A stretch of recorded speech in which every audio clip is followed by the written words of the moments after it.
Muy buenos días, estamos con ustedes en una edición especial. De Abriendo la Mañana. De Abriendo la Mañana. Buenos días, William. Pero déjame decirte porque... Es que como el otro día no me diste los buenos días y te pusiste a dar número de palé, yo pensé que a lo mejor iba a ser lo mismo. ¿Y salió el palé? No, claro que no. Dime tú, el Día de la Madre de Guadalupe, ¿cómo tú te vas a poner eso? Yo tengo mala puntería, entonces... Qué bueno, eso me alegra mucho. Yo tengo mala puntería y no salió el palé. No. Rudy, ¿no salió el palé? Sí, parece que sí. Que no Rudy, salió. Rudy llegó por risa, parece que se sacó con el palé que yo di. Claro Mira, que no. tú sabes que en esta edición especial, con motivo de estas festividades, de todos estos días, nosotros tenemos un invitado muy especial para compartir el significado religioso que tiene en esta fecha, además compartir con él sobre tantas dificultades que afronta la familia hoy en día, tantas cosas que pasan, que espantan a uno y a veces hasta ponen en duda la fe de algunos. Tenemos un invitado muy especial que yo quiero que sea usted que le haga esa semblanza a este sacerdote que tenemos invitado hoy, porque usted que tiene ese dominio de la vida de este pastor de la Iglesia Católica. Pero tú me estás atribuyendo una responsabilidad muy grande. No, pero usted me mandó unos datos escritos que yo sé que usted lo escribió de memoria, fue. Entonces... Sí, claro que fue de memoria. Entonces, si usted lo escribió todo eso de memoria, dígale al público lo que usted me escribió. Bueno, yo simplemente te dije que te vamos a tener con nosotros aquí con muchísima alegría a Fray José María Guerrero. Te escribí que es sacerdote franciscano, que durante mucho tiempo y desde el inicio de su vocación pertenecía a la orden de los capuchinos, pero que asimismo le regaló el Señor el don y esa también en su corazón puso la necesidad de fundar nuevas órdenes que se dedicaran de un modo especial a la oración y a la adoración del Santísimo, y que así ha fundado a las Hermanas Pobres de San Francisco, a los Hermanos Pobres de San Francisco, y también unas monjas, una congregación de clausura que está en La Vega, y así también otras comunidades de laicos a las que también yo pertenezco a una de ellas, y que le agradezco mucho a Dios el haberme permitido que en mi paso por esta tierra me encontrara con Fray José. Fray José Guerrero. Amén. Buenos días y muchísimas gracias por estar con nosotros. Gracias a ustedes por esta invitación. Fray, ¿qué significa la Navidad para la Iglesia Católica? Sí, realmente es un acontecimiento salvífico de vital importancia. Debemos decir que el tronco histórico realmente es el nacimiento de Jesús. Celebrar ese magno acontecimiento del Verbo de Dios que se hizo carne. Eso es lo máximo y lo hermoso de la Navidad. En estos días precisamente meditaba sobre esta realidad. Pensaba, wow, pero es Dios el Creador, Dios el Eterno, quien decide visitar a la humanidad, visitar la creación. Y pensaba cómo toda la humanidad en aquel momento histórico y hoy se alegra realmente. Y todo el universo prorrumpe en una alabanza, acción de gracia, porque el Creador visita las criaturas. Ese es el sentido profundo de la Navidad, que el Verbo de Dios, la segunda persona, la Santísima Trinidad, enviado por el Padre, viene a salvar la humanidad, a redimir la humanidad. Y no solo a salvarla, sino comunicarle también algo muy especial, lo que llamamos la filiación divina. Hay un texto muy hermoso del apóstol San Pablo, que dice en la carta a los Gálatas, el capítulo 4, verso 6, dice Pablo que en la plenitud de los tiempos, Dios envió a su Hijo. El sujeto de este Dios es el Padre, el Hijo de Cristo, nacido de mujer, nacido bajo la ley, para rescatar a los que estaban bajo la ley y para que recibiéramos la adopción filial. Dos motivos de la encarnación: la redención de la humanidad y hacernos hijos e hijas de Dios.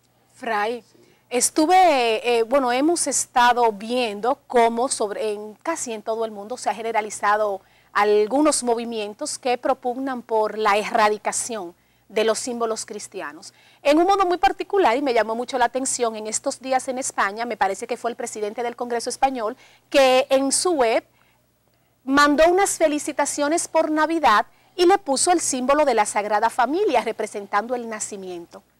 Eso generó una serie de críticas diciendo que en un Estado laico eso no se permite, que el que quiera celebrar Navidad, que lo haga desde ese punto de vista, que lo haga a nivel privado, que eso solamente pertenece a la intimidad. Y estamos asistiendo como a ese deseo de erradicar lo que hemos considerado siempre que significa la Navidad. Sin embargo, vemos que no se deja de vacacionar en la fecha, pero que ya no tenga nada que ver con el nacimiento de Cristo.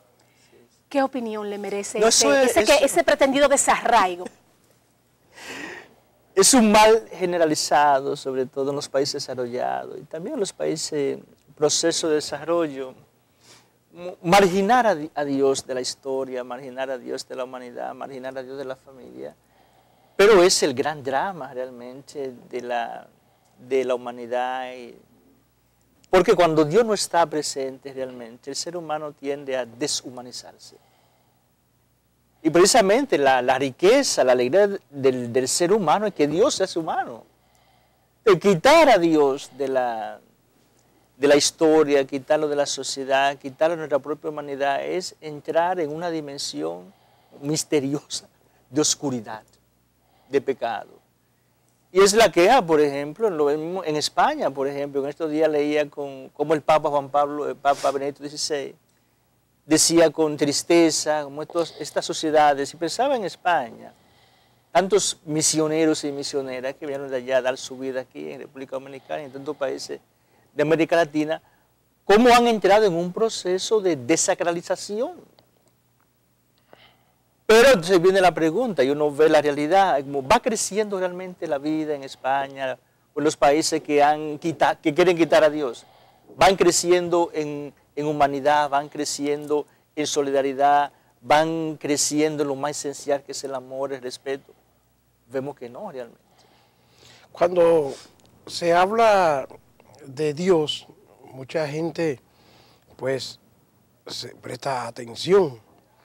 Y usted ha hablado de que a Dios hay gente que lo han querido como apartar.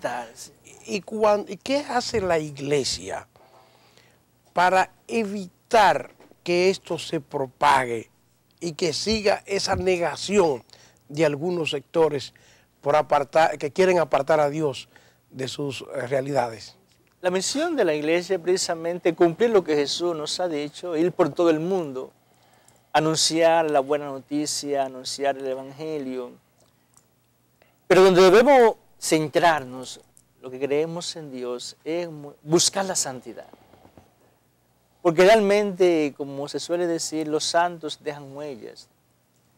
Esther hablaba en la presentación, yo soy franciscano, Francisco en el siglo XIII, un siglo realmente religioso, pero había mucho pecado, había mucha miseria. Y de hecho Francisco tuvo una visión donde le dice Jesús: Francisco, restaura mi iglesia que amenaza ruina.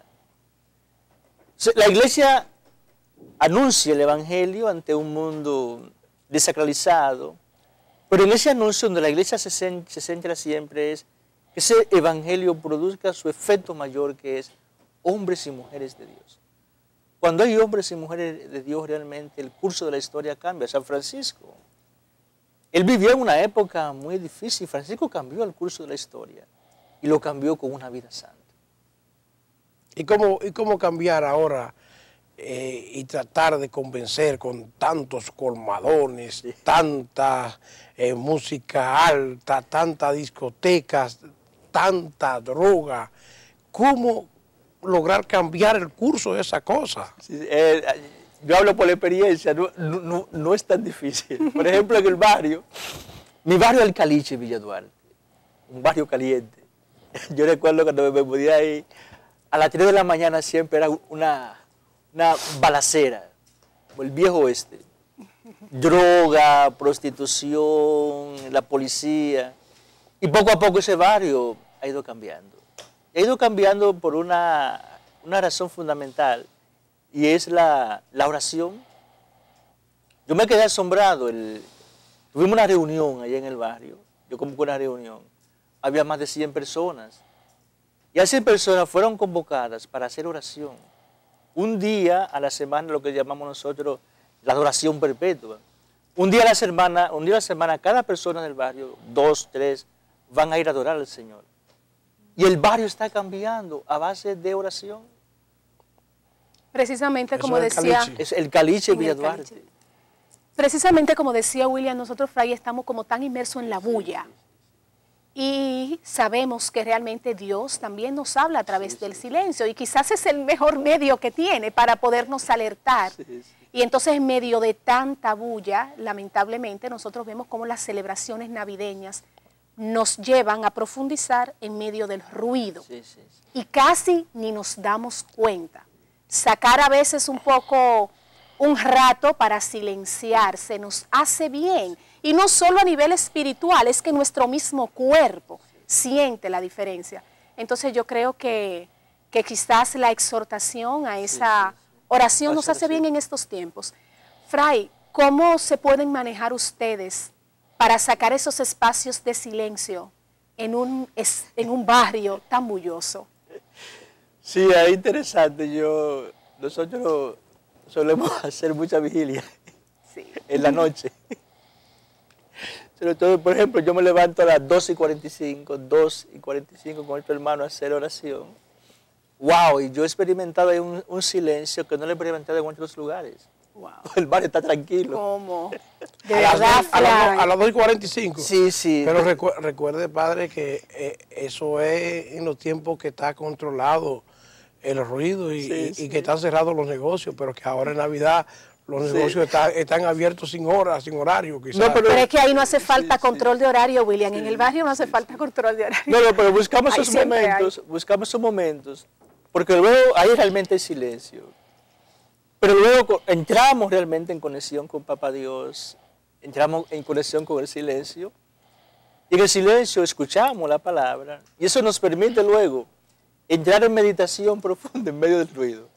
Por ejemplo, nosotros el 24 de diciembre, nosotros amanecemos haciendo oración. Ay, no se duerme esa noche en el barrio. Hay de todo. Pero nosotros logramos entrar en silencio. Wow. Logramos entrar y la bachata, el ruido, el tiroteo, no se duerme. Entonces nosotros entramos en silencio y oramos por la gente del barrio. Para que no haya violencia, que a pesar de que están tomando y haciendo su cosa, que no haya violencia. Y gracias a Dios no hay violencia. O sea, Fray, que en medio de la bulla de estos tiempos, que parece como si fuera inherente de la Navidad, la necesidad de hacer bulla, se puede experimentar. Se puede experimentar. Claro, esto implica, ¿verdad?, como buscar espacios de silencio reales. O sea, nosotros logramos conectarnos con Papá Dios en medio del bullicio, porque logramos realmente conectarnos con Él en medio de un silencio total. Entonces, ¿usted cree en la oración? No es fundamental. ¿Usted cree que lo fundamental para un religioso es la oración? La oración. Porque con la oración, y aquí yo quiero explicar esto, porque muchas personas creen, como cuando uno ora, uno entra en alienación. Uno se aparta del mundo, uno se aparta de la historia, uno se aparta de la necesidad de la gente. Todo lo contrario. O sea, me decía un autor, Leonardo Boff, teólogo de la liberación, que el mismo Dios que nos atrae hacia Él es el mismo Dios que nos empuja hacia la gente. O sea, cuando uno ora y se comunica con Dios, uno entra en contacto con la realidad. ¿Y cómo usted sabe que está en comunicación con Dios? La paz que se siente. La paz. Decía el padre Ignacio Larrañaga que la mayor evidencia de que uno está en contacto con Dios es cuando Él nos envuelve en su paz. Amén. Eso no tiene precio. Padre, hay gente que me ha dicho que Dios le dio el número. Ay. ¿Te ves, Fray, lo que yo mi reclamo de su momento? Mire, volvió al tema. Sí, No, que Will está como por buscarlo. No es el tema, padre. Yo soy una expresión del pueblo, de la gente. Lo que la gente dice es lo que yo traigo, lo que comparto, y lo que comparto. No, que hay gente que dice que Dios le da número. Eso puede darse realmente, porque Papá Dios, pero Porque hay gente que dice eso, pero realmente no lo dice. O sea, no está en la verdad, sino muchas veces para engañar al pueblo. Pero hay gente de una presión profunda religiosa. Yo he escuchado esto. Fray José, papá, Dios me dio un numerito ahí para resolver algo. para resolver un Era problema. un problemita que yo tenía. Sí. Ahora, padre, y realmente, pero hay que tener siempre... Padre, yo soy de los que creo que existe algo que tiene conexión y que Dios se resuelve. A mí nunca se me va a borrar de mi mente Sí. una realidad patética y que me envolvió a mí particularmente. Yo recuerdo que yo tenía fiebre, había que traerme, era un niño, había que traerme a la Angelita.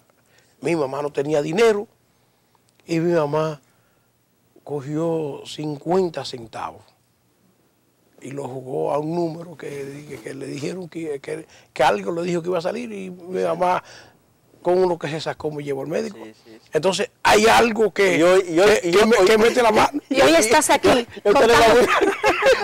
Por eso, usted, entonces parece que Dios se metió en la Pero de región ahí. todos modos, Fray, yo creo que... Pero no es que Dios se está dando los números todos los días para que la gente no. No, y no creo que tampoco sea como el modo de actuar de Dios, de que, bueno, tienes un problema, como te quiero mucho, te voy a dar un número, porque puede ser que las personas que nos están viendo malentiendan Claro, la situación. claro. Yo conocí un señor en Ocoa, que dicho sea de paso, las hermanitas estaban en una actividad también allá y coincidimos, y ese señor me decía a mí que él ama mucho a la Virgen, porque él ha descubierto que la Virgen lo ama muchísimo a él, porque cuando él tiene problemas, la Virgen le da un número. Y que a partir de eso, él lo que está haciendo es ayudar a que todos sus vecinos también jueguen, para él seguir como dando ese amor que la Virgen le tiene. Entonces él está ayudando a los demás a jugar números porque él le da del dinero que se saca. Entonces yo creo que hay ahí como una tergiversación del amor de Dios. Claro. No creo que realmente Padre, él se esté manifestando así. Y ahora un poquito ya más en serio, ¿cómo se hacen ustedes para contrarrestar todos estos juegos de azar que hay en los barrios? Tantas loterías, tantas cosas que han puesto. ¿Qué hace la iglesia para enfrentar todo esto? Porque la gente muchas veces, hasta el dinero que tiene para su compromiso, lo juega y lo pierde en esos tantos juegos de azar, que hay tantas loterías públicas robándole los cuartos a la gente. Claro, sí. Nosotros tenemos 8 años en ese barrio, desde que llegamos allí, me declaró una guerra sin cuartera a estos juegos. Porque yo paso siempre por los callejones y a veces lo veo jugando, y yo le digo siempre, no me jueguen los chelitos. Porque los niños pasan hambre, no se llevan a la escuela. Entonces lo que se puede invertir en lo que realmente se necesita, en juego. Pero lo fundamental, además de la catequesis, es la educación. Que la gente estudie, que la gente se vaya preparando, y ampliando su nivel de conciencia.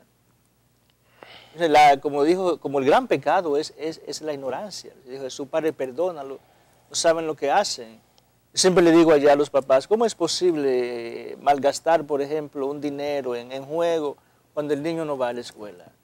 Cuando el niño puede acostarse sin comer. Entonces, aprendamos, hay que centrarnos en lo esencial. Siempre te digo allá, no me malgasten los chelitos. No me malgasten los chelitos. Y menos en los juegos de azar. Sí, menos en los juegos de azar, que eso no se puede.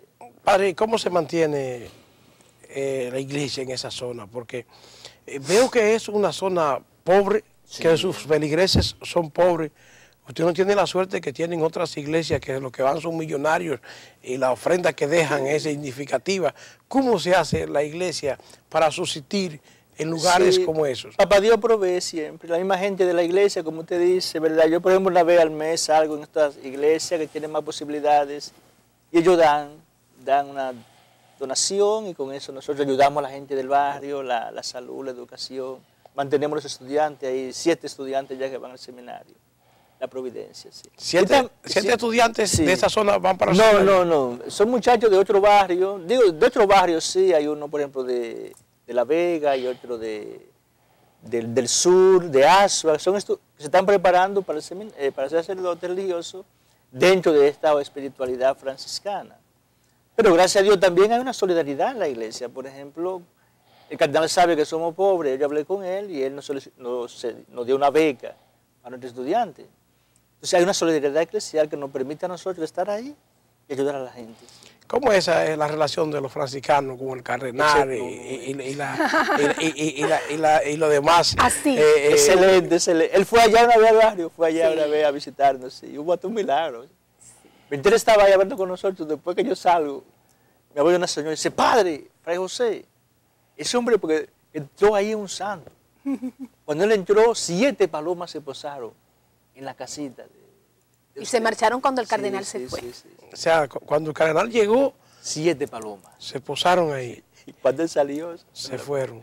es un testimonio interesante allá en el barrio. Sí. Sobre todo el número 7, el de la plenitud. Que es una plenitud. Y ahora que vamos a tener la oración perpetua, pues Señor está bendiciendo. Claro, no se ponga a mencionar números aquí. No, estamos hablando de números bíblicos, la versión teológica.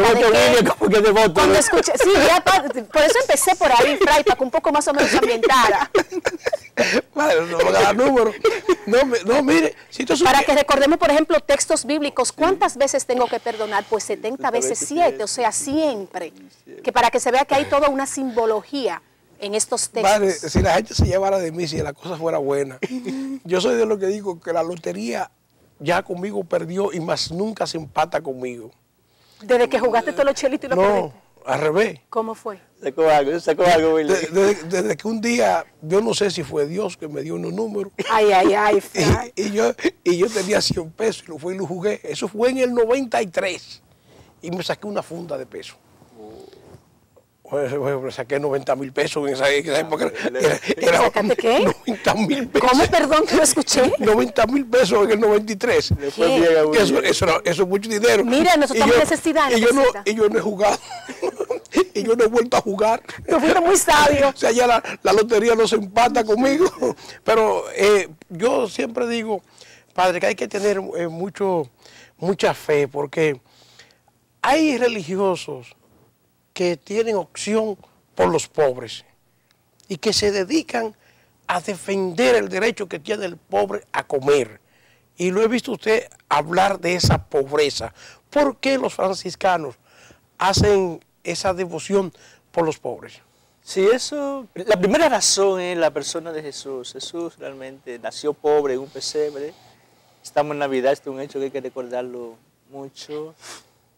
Como Dios, el verbo de Dios decide nacer en la humildad, que tiene una enseñanza teológica muy profunda. La humildad es una virtud teológica, el mismo Dios es humilde.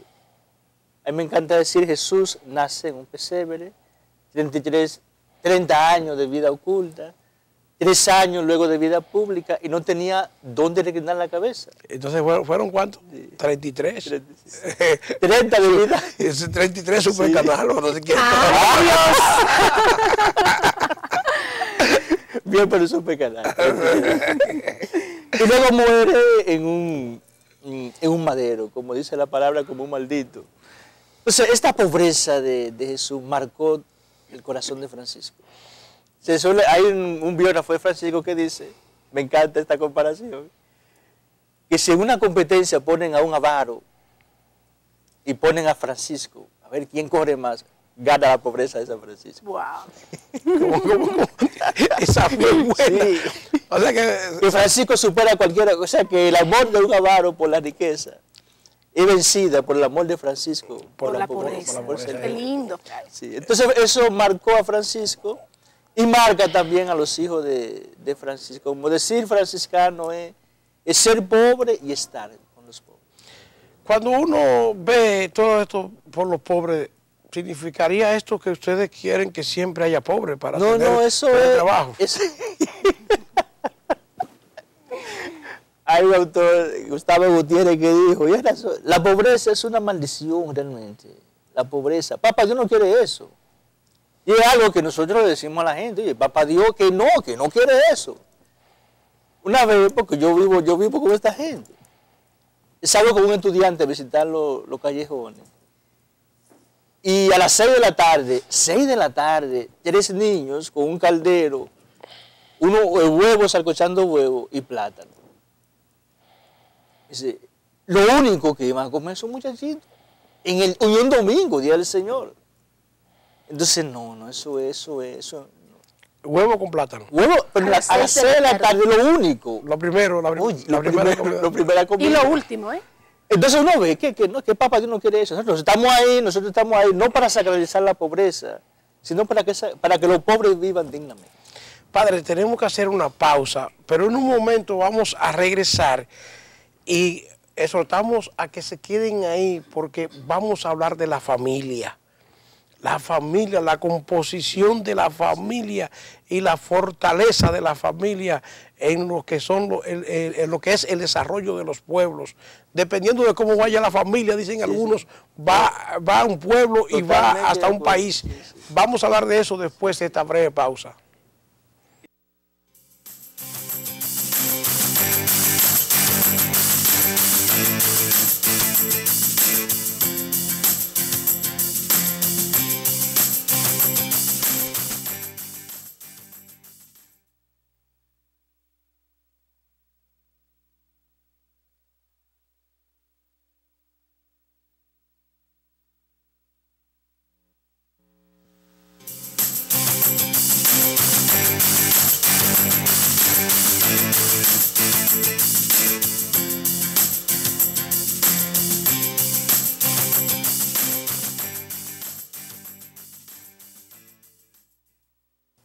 Seguimos aquí en esta edición especial de Abriendo la Mañana, conversando con uno de los sacerdotes que se faja en los barrios. Amén. Eso José María Guerrero. En los barrios y en el mundo, Fray no para. Digo yo que a veces que cuidado si lo confunden y le dicen José María Guerrillero. No, Guerrero. Guerrero. Que pues más o menos por ahí anda. Por ahí anda la cosa. Es un guerrero, pero un guerrero. Guerrero de la paz. Pero es un guerrero que, y yo lo veo, padre, que usted anda con un rosario.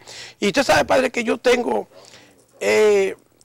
a veces fobia a los rosarios. ¿Cómo? Hay que reconciliarte, William, con el santo rosario. Padre, ¿Hubo alguna historia familiar ahí? Padre, ahora que hablar de la familia. Padre, cuando yo era un niño, habían dos cosas que había que hacerlo toda la noche, que era, te falta bañarte y te falta rezar el rosario. Y a veces el rosario lo rezábamos, mi mamá y yo no me decía amén, cuando despertaba, que me estaba durmiendo. Porque qué bello es esto de el rosario en familia. Eso se ha perdido en muchas casas. Yo recuerdo que nosotros nos juntábamos a rezar el rosario, pero cuando la familia se va poniendo poca porque se van a estudiar una parte, me tocó a mí solo quedarme con mi madre, entonces tenía que estar rezando el rosario toda la noche. Y entonces mi madre tenía un asunto que los lunes como que le agregaba unos asuntos extra. Los lunes le agregaba unos asuntos extra y el rosario salía más largo. Padre, ese significado del rosario para la familia, ¿qué sentido tiene? Sí, es fundamental porque Jesús tuvo una familia, María, José, nació en una familia Jesús. Y luego todo esto se fue transmitiendo, la familia de Nazaret como modelo, y ya con Santo Domingo de Guzmán, gracias Esther, nace esta santa devoción, que es meditar los misterios de Jesús acompañado de su madre María Santísima, porque nadie conoció a Jesús con tanta intensidad como su madre. Por ejemplo, ahora en Navidad meditamos los misterios gozosos. El primer misterio es el anuncio del ángel Gabriel a María. Un diálogo. Mira, ya aquí podemos, el diálogo en la familia. Dios dialoga con su pueblo, dialoga con sus hijos. La visitación de María Santísima, su prima Santa Isabel. María que comunica una experiencia espiritual, María que pone su vida al servicio de los demás. Y luego el nacimiento de Jesús, Jesús que nace para redimir la humanidad, llevar luz a la humanidad, llevar luz a cada familia. Jesús que es presentado en el templo, cumplir con las sanas tradiciones de una sociedad, de una tradición religiosa. Jesús que se pierde y es hallado en el templo, pero luego se somete a la obediencia. En fin, que en cada misterio hay una enseñanza sobre la figura de Jesús y una enseñanza para la Biblia. De ahí la importancia del Santo Rosario, que no es ni adoración a la Virgen, ni mucho menos. Todos los misterios lo que nos hablan es de la